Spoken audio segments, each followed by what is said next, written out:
Listen. What do you hear? The song of 12,000 horsepower in action. Thousands of precision parts operating in flashing unison, obedient to the control of the skilled pilot and crew. Yet it takes a nightmarish panel of sensitive and complicated instruments and controls to adjust the power output for changing loads, speeds, and conditions in flight. Listen again. What do you hear? The familiar sound of a fine motor car engine. More than 100 horsepower, responsive to the driver's lightest touch on the accelerator. Yet this fine engine must be constantly controlled all the time it's in operation to keep its power in balance with changing requirements. Again, what do you hear? The purr of an electric generator. As electrical power loads vary, as conditions vary, throughout the minutes, hours, days, weeks, and months, so must the power be regulated by watchful operators to keep the generator turning at constant speed. What do you hear? You guessed it. The beating of a human heart. One of the most amazing machines on Earth. The normal human pulse is between 70 and 80 beats per minute. Yet this rhythm varies every time we move or change position. Like this when we are resting. Like this when we are running or at play. And changing too with our emotions when we are happy, angry, or frightened. Listen. What do you hear now? That's right, the ticking of a watch. An accurate watch ticks 5 times each second. Like the engines of airplane and motor car, like the generator, like the human heart, your watch is a power plant that must operate unfailingly under an infinite variety of conditions. Yet, unlike our heartbeat, the beat of this tiny power plant must never vary. Unlike the giant generator, it has no tons of concrete on which to rest solid, level, and safe from vibrations which might affect its accuracy. There are no watchful attendants, no careful drivers, no skilled pilots, no banks of instruments and controls to regulate its speed and guard its accuracy. What controls the ticking of a watch? Inside, we find a beautifully poised and balanced mechanism of springs and gears, pinions and bearings. And this entire mechanism must be confined to a very small space. Still, it must run at a constant speed. Never more, never less, with an accuracy that approaches perfection. To understand what goes on inside a watch, let's make a simple device that will keep time. We'll use a garden hose. First, we'll place a little water wheel and dial in the center. When water passes through, it will turn the wheel and make the hand on the dial move. Now we'll attach the hose to a faucet. The faucet is our source of power. The hose conducts the water, our power in this case, past the dial to the nozzle. The nozzle controls the flow of power. By turning the nozzle, we can allow just a little water to flow through the hose, and the hand on the dial will turn slowly.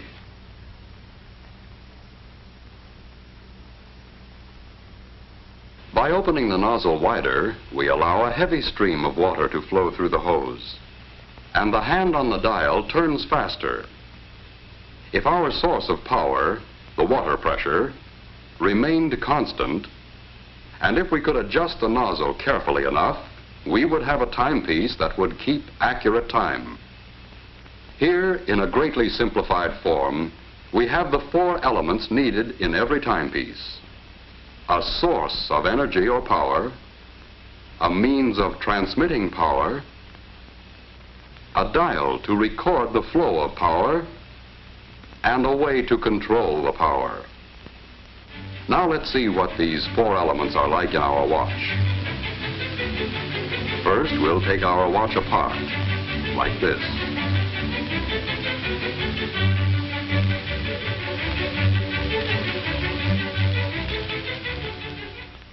We'll begin with this part, the mainspring and barrel assembly. And so we can see everything that goes on inside, let's use giant parts to make a watch model. This is the mainspring, and it lives inside the mainspring barrel.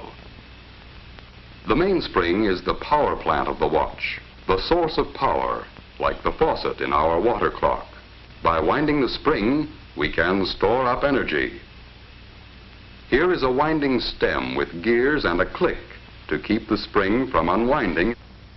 And here is the unit that controls the flow of power, like the nozzle on our hose. It is called the balance wheel and hairspring assembly.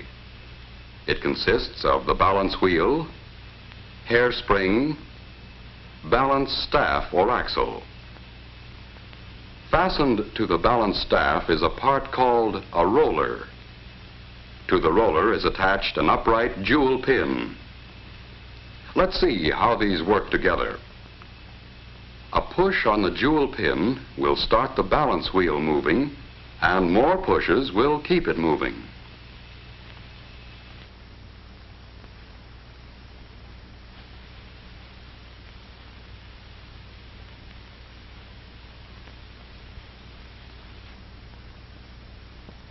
To do this job of pushing, we need this odd anchor-shaped lever called a pallet. It can be mounted so that when we move the pallet back and forth, we can apply a series of impulses to the jewel pin to keep the balance wheel in motion. Now to the pallet crossarm, we add a pallet jewel shaped like this. Here is a wheel called an escape wheel, with teeth on it so shaped that they will push the pallet jewel and jog the balance wheel into motion.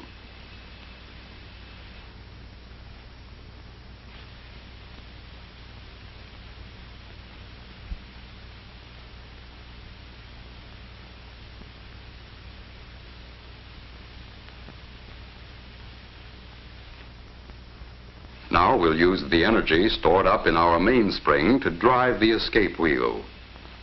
As the mainspring uncoils, it causes the barrel to rotate with it. That didn't last long, did it? Let's try it again. Once things get started, there's nothing to stop them. What we need now is a way of holding the power in check, releasing it a little at a time just when it's needed. Another pallet jewel at the other end of the pallet crossarm will do the trick. Just as the first pallet jewel gets a push from the escape wheel, the second pallet jewel locks against another tooth of the escape wheel to hold the power of the mainspring in check. But the balance wheel keeps swinging, and the jewel pin moves the fork end of the pallet until the escape wheel is again unlocked. But when we connect the mainspring directly to the escape wheel, the power is soon exhausted. In an actual watch, it would last only a few seconds. What we need is a way to stretch the power so it will last for more than a day. In our water clock, we used a hose to transmit power from the faucet to the nozzle. We also need a way to transmit power here. So let's add a system of gears and wheels. We'll stretch them out in a line instead of in their usual closely confined location in a watch. Look at the gears a moment and see what they do. First, a small partial turning of the mainspring barrel drives the center wheel a complete revolution.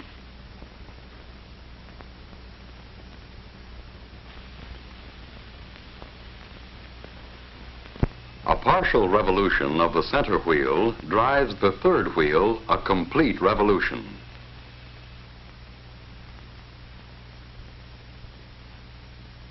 and this in turn drives the fourth wheel much further. As a result, a few turns of the mainspring barrel, driven by the mainspring, will drive the escape wheel many, many revolutions, enough to last a full day and longer.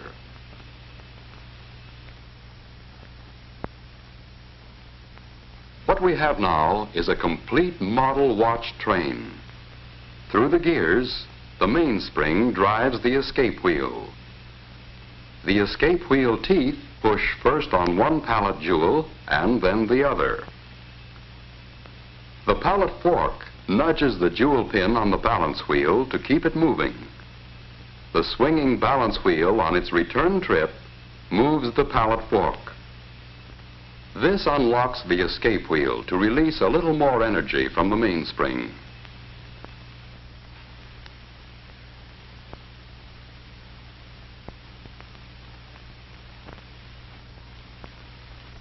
Back and forth, the balance wheel swings, controlled by its small coiled spring, the hairspring, in perfect rhythm. Each swing unlocks the escape wheel so it can give an extra push to a pallet jewel, and this is passed on to the balance wheel assembly to keep the watch ticking far more steadily than any beating heart. All we have to do now to measure time is count the ticks. But this would be a tedious job and not very practical. Just as we needed a dial on our water clock, here too we need a method for recording the flow of power. So to the shaft of this gear or wheel, we add an indicating hand to measure seconds. As the gear train of a watch moves far enough to make 5 ticks of the escapement, the second hand moves 1 graduation on its dial. To count the minutes, we can attach a dial and fasten a pointer to this gear wheel, which is just the right size so that it turns 1 complete revolution while the second hand makes 60 revolutions.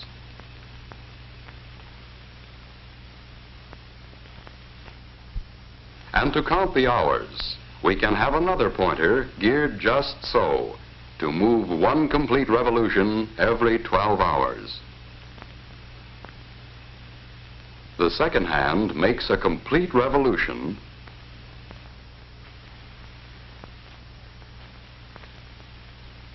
and the minute hand moves 1 graduation, and when the minute hand makes a complete revolution, an hour has passed.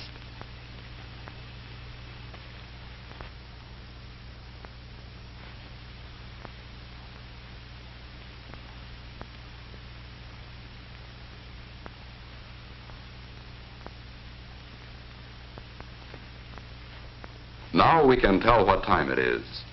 But a gear train all strung out like this is a long way from an actual watch. Let's let our model do a bit of rearranging all by itself.